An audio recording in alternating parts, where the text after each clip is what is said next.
خبر شامل کریں گے افغان مہاجرین کے لیے افغان کمشنر کو دی گئی اراضی کرائے اور ملبہ ہٹانے سے متعلق کیس میں سپریم کورٹ نے افغان کمشنریٹ پشاور کی اپیل خارج کر دی۔ عدالت عظمیٰ نے ہائی کورٹ اور ڈسٹرکٹ کورٹ کا کرائے کی ادائیگی اور ملبہ ہٹانے کا فیصلہ برقرار رکھا ہے۔ اسی حوالے سے مزید تفصیلات جانتے ہیں اسلام آباد سے بیورو چیف بلال ڈار سے۔ جی بلال، اپڈیٹ کیجیے گا۔ افغان مارکین کے لیے افغان کمشنریٹ کو دی گئی اراضی کرائے اور ملبہ ہٹانے سے متعلق کیس میں سپریم کورٹ نے افغان کمشنریٹ پشاور کی اپیل خارج کر دی ہے۔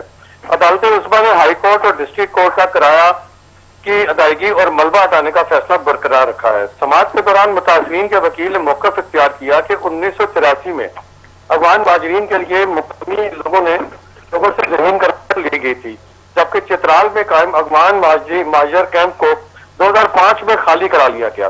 وکیل کے مطابق زرعی اراضی پر بنائے گئے مہاجر کیمپ کے مکانات کا ملبہ تا حال موجود ہے اور 2005 سے اب تک کرایہ بھی ادا نہیں کیا گیا۔ متاثرین کے وکیل نے عدالت کو بتایا کہ جب تک افغان کمشنریٹ میں ملبہ نہیں ہٹاتا زمین واپس لینا ممکن نہیں۔ اس پر چیف جسٹس نے ریمارکس دیے، اگر کیمپ خالی ہو چکا ہے تو ملبہ خود بھی ہٹایا جا سکتا ہے۔ تاہم وکیل نے جواب دیا کہ ملبہ ہٹانے کے لیے بھاری اخراجات درکار ہیں، جو متاثرین نہیں بلکہ افغان کمشنریٹ کی ذمہ داری ہے۔